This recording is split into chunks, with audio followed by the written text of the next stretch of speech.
A eleição para presidente mais acirrada dos últimos tempos nos Estados Unidos. De um lado, a democrata Kamala Harris. Do outro, o republicano Donald Trump. Os dois se enfrentaram ontem pela primeira vez em um debate presidencial promovido pela rede de TV ABC News, na Pensilvânia. O debate foi retransmitido ao vivo em várias partes do mundo, inclusive aqui no Brasil. Kamala e Trump debateram durante 1h30, sem plateia e com os microfones desligados, para que um não interrompesse a fala do outro. Os principais temas foram aborto, imigração, guerra na Ucrânia e na Palestina, além da invasão ao Capitólio. Em muitos momentos, Trump foi desmentido ao vivo pelos apresentadores da ABC News por espalhar mentiras. Kamala e Trump estão com quase a mesma quantidade de votos, de acordo com pesquisa dos jornais americanos. Os dois disputam preferência dos eleitores, sobretudo nos estados pêndulos, aqueles que podem definir a corrida até a Casa Branca. Quarta-feira, 11 de setembro de 2024.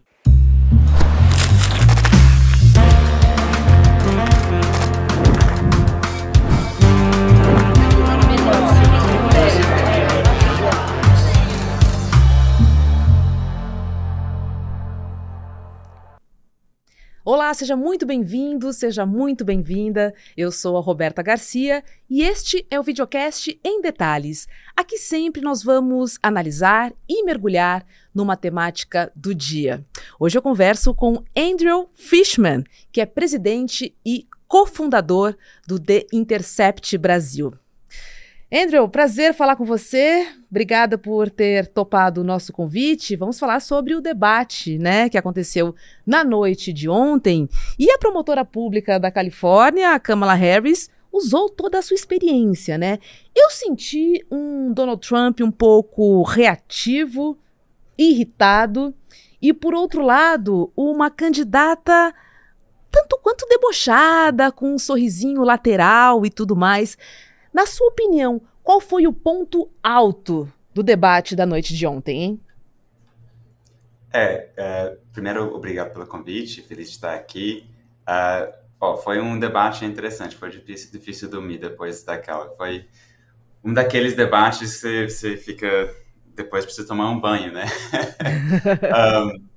Sim, o Trump, famosamente, não tem a disciplina de preparar para debate, ele não consegue seguir roteiro, ele vai seguindo o cérebro dele que tem uma tensão muito curta, então você vai desviando, desviando foco, enquanto Kamala, você falou, ex-promotora, ela é muito mais disciplinada, ela claramente treinou muito mais, e ela claramente teve uma estratégia de ficar cutucando, provocando ele, porque o que os dois queriam? O Trump queria fazer que a Kamala parece radical, esquerdalha, ele chamou de marxista, queria mostrar ela insegura, só para fortalecer essa imagem que ele gosta de projetar de alguém em controle, muito confiante, enquanto a Kamala queria fazer o Trump parecer desequilibrado, velho, no mesmo sentido que os republicanos estavam criticando Biden de não estar totalmente presente e preparado. Ela queria fazer sem dizer isso, deixar ele fazer. Olha, eu confesso que a cada sorrisinho que ela dava, eu em casa pulava, viu? Porque eu tive a impressão que finalmente o Trump encontrou um opositor à altura, no caso, uma opositora, com muita energia e uma oratória muito forte para rebater principalmente a quantidade de fake news que ele soltou durante o debate, que não foram poucas mentiras. E olha, saiu uma pesquisa da CNN logo após o debate, e nessa pesquisa diz que Kamala venceu com 63%, de porcentagem sobre Donald Trump. Isso quer dizer que as pessoas acharam que a performance dela foi muito maior. E aí eu trago um dado, porque é um resultado quase inverso, o debate entre Donald Trump e Joe Biden, que deu 67% para o Trump e 33% para o Biden. Você esperava essa performance dela, Andrew, tão superior ou algo um pouco mais parelho, hein?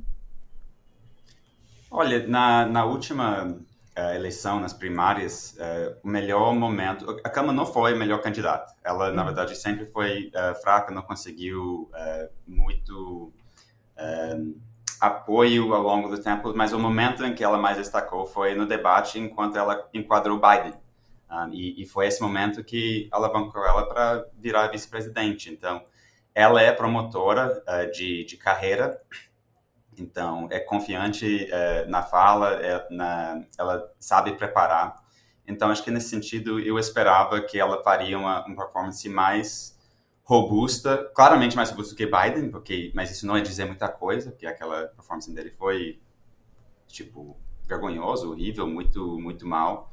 Um, e ela tem aquela controle que é necessário para enfrentar alguém como Trump, que é tão indisciplinado e cada vez mais. Então, eu sim esperava que ela faria bem. Eu acho que foi acima das expectativas de muita gente. Ela conseguiu várias cutucadas e não... Eu acho que não, ela não teve nenhum momento em que perdeu muito de um jeito que pode impactar as percepções das pessoas. Teve alguns momentos que ela não quis responder umas perguntas, falou umas coisas que, vamos ser franco, todos os políticos estão fazendo sua candidatura, precisam fazer o que eles precisam para ser eleitos. Todos acabam massageando os fatos. No caso de algumas falas, ela também mentiu, não foi corrigido igual o Trump, mas, tipo, tem mentir e tem mentir ao estilo do Trump. Ela não estava dizendo que imigrantes ilegais estavam comendo cachorros e bichos de estimação, sabe? Ela mentiu sobre outras coisas que já são mentiras mais repetidas na mídia. Um, mas isso faz parte do jogo.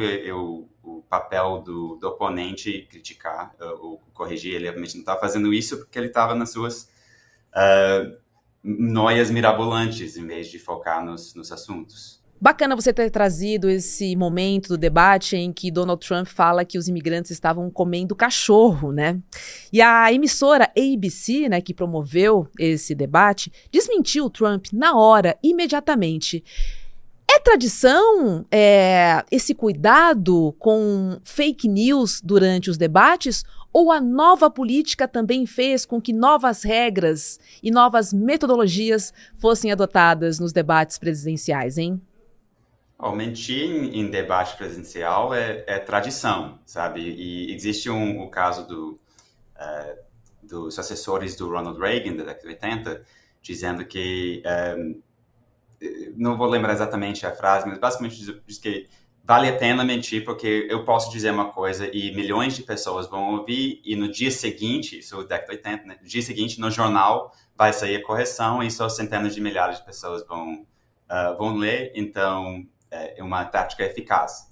É algo que é feito por todos os candidatos, foi feito por Kamala ontem, foi feito mas a questão é que na época do Trump, que é a mesma coisa da época do Bolsonaro aqui, né? Tipo, chegou em outra escala. É outro nível de universo paralelo, e isso é uma estratégia, uma tática intencional que os jornalistas não estavam muito preparados a ouvir, porque historicamente a maioria das mentiras que são contadas são as mesmas segue o mesmo viés da imprensa. Então, falar certas mentiras sobre a guerra de Iraque, sobre o excepcionalismo dos Estados Unidos, sobre o genocídio de indígenas nos Estados Unidos sabe, todas essas grandes mentiras de mitos do país. Uhum. Então, não teve essa necessidade de fazer essas correções, mas quando você tem um candidato que está totalmente saindo do roteiro, está dizendo que imigrantes ilegais estão comendo cachorros, dizem pessoas, estão dizendo por aí, está mentindo sobre tudo. Ele falou, acho que a coisa mais absurda, mais louca, mais do que essa dos cachorros, foi quando ele ficou repetindo várias vezes que a Câmara e os democratas queriam legalizar aborto não só no nono turno, mas pós-parto. Ou Pós-parto. seja, queria legalizar a execução de nenéns, que tipo, Uhum. meu, é tão fora da realidade, ninguém nunca Inacreditável, cogitou isso. surreal. Ah, Mas esse tipo de coisa que ele fica repetindo, porque acredito que parte da sua base vai gostar, isso dilui o cenário, desvia o foco da, dos moderadores e da candidata, mas essa vez não é 2020, então é 2016. Já são muitos anos que as pessoas são acostumadas e tiveram que fazer certas adaptações para lidar com esse nível de mentira, para manter o mínimo de contundência e civilidade no debate. E o Trump claramente não ficou muito feliz com isso, mas não é sobre isso. é. Eu gostaria que a checagem durante o debate acontecesse aqui no Brasil também, né? Nas disputas que a gente tem visto, muitas fake news são faladas e quase nenhuma delas são rebatidas. A gente não vê checagem nos debates. Tá aí algo que a gente poderia incorporar aqui no Brasil, né? Agora, falando ainda sobre os imigrantes, Andrew, esse é um ponto forte, né, para o Trump, nas falas do Trump. E Kamala é filha de imigrantes e ela também é filha de um professor, né? E aí o Trump falou, inclusive, você é filha de um professor marxista, né? E aí a gente vê que, de fato, ele tenta pegar alguns pontos para jogar contra ela. Ele, inclusive, disse, né, que na gestão Biden está havendo uma destruição total do tecido do país. Ele chegou a dizer isso também. Ele não só falou isso, mas antes do debate, ele estava invocando, ele já usava ao longo dos anos vários elementos de retórica que são análogos a falas nazistas. Ultimamente, ele falou que os imigrantes mexicanos estavam sujando o sangue da nação. Isso é, tipo, você pode copiar, colar e botar isso dentro de um livro de história sobre os discursos nazistas da década 30 e 40 do século passado. Então, ele está usando isso como o foco da campanha, como aquele motor do ódio e da divisão, que é a base da plataforma dele. Na primeira pergunta, que era sobre economia, que é o assunto que é mais importante para os leitores agora, ele começou a falar mais ou menos, e imediatamente fez o pivô para falar sobre os imigrantes ilegais, perigosos, que estão destruindo, invadindo, atacando, etc. Mas tem um ponto interessante que as pessoas são complexas, os grupos são diversos e muitas vezes nas eleições os analistas gostam de agrupar todo grupo étnico ou segmento demográfico no mesma como uma coisa hegemônica. Uma coisa interessante é que existem pesquisas agora, ultimamente, inclusive um que saiu ontem, dizendo que agora o Trump está liderando com latinos, com eleitores latinos, que têm famílias terceira, quarta, quinta, sexta geração, que não são imigrantes recentes. Mas quando o Trump está dizendo que você e o seu povo são estupradores, são criminosos, etc., eu acho que para muita gente é meio chocante que esse fato está acontecendo, mesmo com toda essa retórica, esse foco. Mas o fato é que muitos dos eleitores latinos são mais religiosos, mais de famílias mais conservadores. Muitos deles ficaram decepcionados com as promessas não cumpridas dos democratas. E também tem esse ambiente de mídia do Fox News, etc., que fica repetindo as mesmas mentiras várias vezes e criando essa polarização. Então, mesmo que você acharia que isso seria um fator que ele só está conseguindo falar com eleitores brancos, racistas, sei lá o quê, na verdade ele tem, se não for a maioria, está disputando a maioria, dependendo da pesquisa de opinião, e também as pesquisas, de novo, pesquisas famosamente não pode confiar 100%, tem muitas variações, mas as pesquisas estão indicando que ele está ganhando mais apoio de eleitores negros do que tinha na última eleição, E se for isso que acontecer, seria uma coisa histórica, inédita na história recente, tanto apoio de eleitores negros para um republicano. Então, existem vários fatores que estão acontecendo aí que vão levar muitos anos para a gente destrinchar, para entender exatamente o que está acontecendo nesse momento. Mas, claramente, para ele está bancando nesse assunto e a Câmara, em contraste, está querendo desviar desse foco. Ela não quer falar sobre seu passado, sobre sua família, sobre sua raça, sobre seu gênero. Uhum. Tem seus apoiadores que estão falando, mas como ela está fazendo uma estratégia de engajar com os independentes, dizem, tipo, pessoas que podem votar Trump ou democrata, em vez de alvejar os milhões e milhões de pessoas que estão desengajadas com política, perdendo a crença na política e provavelmente não vão votar, são muito mais pessoas. Ela está tentando ser mais, neutro, baunilha, não quer se posicionar nem tão forte para cá, nem para lá, para poder apelar para esse eleitor que é mais conservador, mais pela direita do que talvez a base seja. Ela tem falado muito com a classe média, né, Andrew, também. A gente vê o foco dela bem nesse público. Queria falar um pouquinho sobre a cultura dos eleitores, sobre a cultura estadunidense. Que tipo de comportamento é desejável para um presidente? Alguém mais com uma postura masculina, forte e truculenta? Ou uma mulher combativa, uma mulher que tem uma oratória muito forte também e que traz temas importantes para as mulheres, para a classe média, para a saúde dos estadunidenses. Queria falar sobre comportamento. Culturalmente, o que atrai mais o eleitor estadunidense, hein?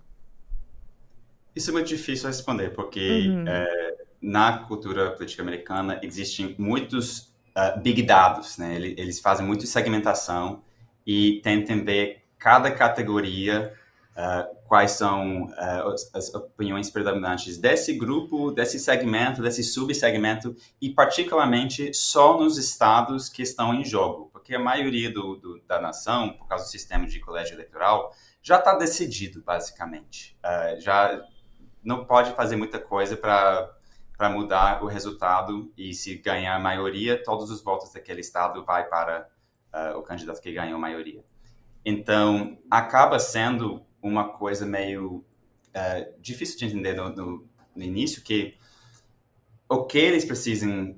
Essa eleição, provavelmente, igual às últimas eleições, vai ser decidida por uns 40, 50, 80, 100 mil eleitores em 1, 2, 3 estados. Esse é o nível de margem que estão disputando. Então, são esse subgrupo que eles estão alvejando, e essas são as pessoas que eles querem engajar. E existe disputas sobre quem são as melhores pessoas para serem alvejadas, como eu tinha citado antes. Você quer disputar as pessoas que podem votar ou para o Trump ou para a Câmara, ou você quer jogar para os milhões e milhões de pessoas que estão desengajadas, que estão faltando crença por causa de várias promessas que não foram cumpridas. Então, existem vários jeitos que você pode responder isso, mas eu diria, no meu feeling, é que as pessoas, tanto da direita, tanto da esquerda, apoiadores de Trump, Câmara, nenhum dos dois. E eu acho que a Câmara está apelando para essas pessoas que são dizendo, olha, esse cara maluco, eu não quero que ele ganhe. Então, eu votaria em basicamente qualquer pessoa que não seja ele. Tanto que a Câmara tem os níveis de apoio que são muito parecidos com o que o Biden tinha. A gente sabe que Biden não era um candidato que tinha muito apelo ultimamente. Ele está com demência, está afastado, etc. Mas para essa pessoa que não quer o Trump, é claro que a Câmara é um contraste mais forte com Trump do que o Biden ou era.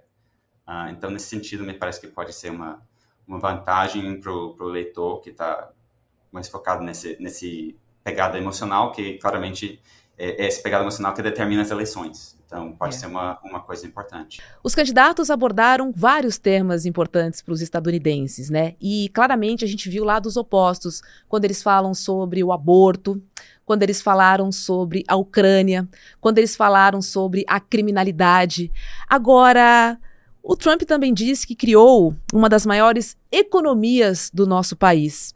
E já emendou outra falando que a criminalidade tinha aumentado muito nos Estados Unidos, sendo que o próprio FBI, né, mostrou uma tendência de queda nos crimes violentos. A gente viu dois lados opostos que claramente se manifestaram no debate de ontem sobre vários temas importantes, né, Andrew? Sim. A questão de criminalidade foi desmentido ao vivo pelos moderadores. É fato que faz parte dessa campanha de incentivar o ódio e os lados negativos das pessoas, a raiva. Então, ele fica repetindo isso porque está totalmente ligado com as alegações contra os imigrantes. A criminalidade aumentou porque os imigrantes ilegais estão entrando e estão destruindo tudo. Que é uma invenção na cabeça dele, mas uma invenção muito útil e tem muitos eleitores deles que acreditam nisso, que não têm contato, tipo, não moram perto da fronteira, por exemplo, e acreditam que é isso. Então, uma mentira eficaz, se não for, ele não estaria repetindo ainda há 8 anos. Sobre a questão de Ucrânia, eu acho que existe muito mais nuance aí. Se você olhar a história dessa guerra, que começa desde o fim da Guerra Fria, os Estados Unidos fez um acordo, Clinton prometeu que não fariam nenhum avanço do OTAN pelas fronteiras da Rússia. E desde então, todo ano estão avançando, provocando, cutucando e fazendo intervenções na Ucrânia, até o ponto que o Putin deu vários sinais que se eles não parassem, vai continuar. Eles continuaram apertando. Nesse momento, quando começou a guerra, tinha uma oportunidade para fazer uma trégua, para fazer um acordo. Tanto Zelensky da Ucrânia, tanto Putin da Rússia queriam esse acordo. E aí os Estados Unidos e Reino Unido mandou Boris Johnson, que era o primeiro-ministro da época, para falar com Zelensky, para pressionar ele para não aceitar o acordo.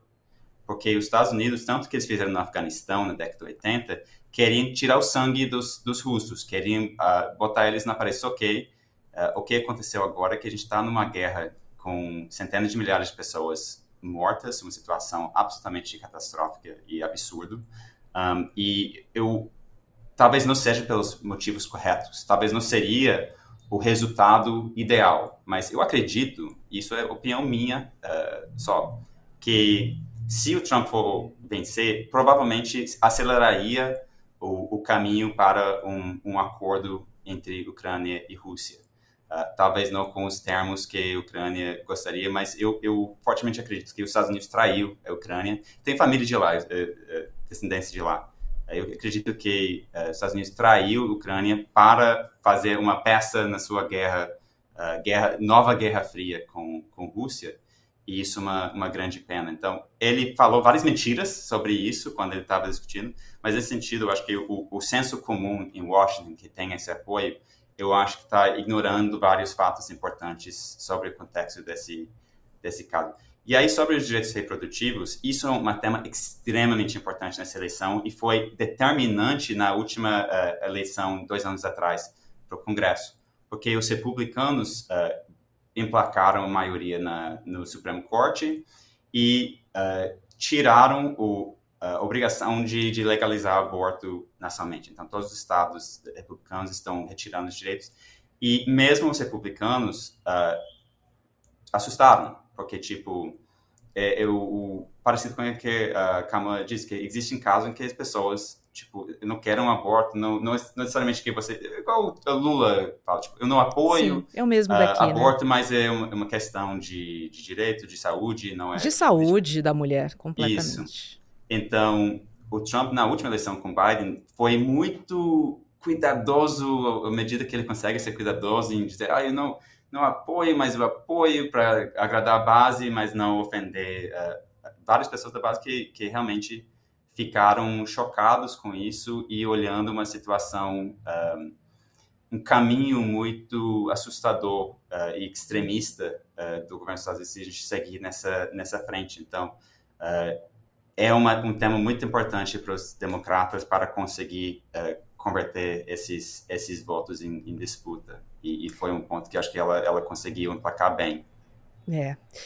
Eu lembro que as eleições estão marcadas para o dia 5 de novembro, tá bom? Então a gente vai continuar acompanhando essa história, não tem nada decidido. Vou agradecer ao Andrew Fishman pela participação aqui no Em Detalhes. Desejar um bom dia a você. Obrigada, viu? Obrigado, Roberta. Olha, gente, vem aí a nova série documental do ICL. É isso mesmo, Bets, Apostas Online, vai trazer à tona tudo o que tentam esconder sobre como as plataformas operam e levam famílias à ruína financeira e também emocional. É muito grave, gente. O documentário expõe também os esquemas de corrupção, manipulação de resultados e a ligação das apostas com o crime organizado. Ninguém quis dar entrevistas, viu? Jogadores, influenciadores, patrocinados por bets, empresas de apostas, empresários do ramo e também presidentes de clubes. Mas o ICL, reconhecido pelo seu jornalismo corajoso e independente, vai revelar, sim, como é que as bets funcionam. Então garanta a sua vaga para esse lançamento da nova série original do ICL. Você vai assistir o primeiro episódio e também trechos inéditos. Acesse emdetalhesicl.com.br. Olha, o Em Detalhes de hoje fica por aqui. Para você que nos acompanha pelo YouTube, agora é hora de mercado e investimentos com Débora Maganha e André Campedelli. Eu vejo você aqui no ICL. Tchau! Pois é, não sou muito craque de bola não, mas eu tenho certeza que depois de você assistir eu mexendo com a bola aqui, o algoritmo da sua rede social vai te entregar uma propaganda de bet. Elas tomaram conta de tudo, dos canais de televisão, das redes sociais e também tomaram conta da vida das pessoas mais pobres do Brasil. As pessoas estão viciadas, endividadas, algumas tirando a própria vida por conta disso. O brasileiro mais pobre gastou mais dinheiro em apostas no ano passado do que com arroz, por exemplo. E a gente vai denunciar o que está sendo feito, porque isso envolve as maiores organizações criminosas do país, envolve políticos, envolve canais de televisão e todo mundo tem medo de falar sobre isso. Para você assistir o lançamento da série documental Bets, o jogo sujo que ninguém comenta, e no dia 19 de setembro, uma quinta-feira, às 8 horas da noite, a gente vai estar junto para assistir cenas e declarações chocantes que vão abalar as estruturas desse mercado. Dia 19 a gente se vê.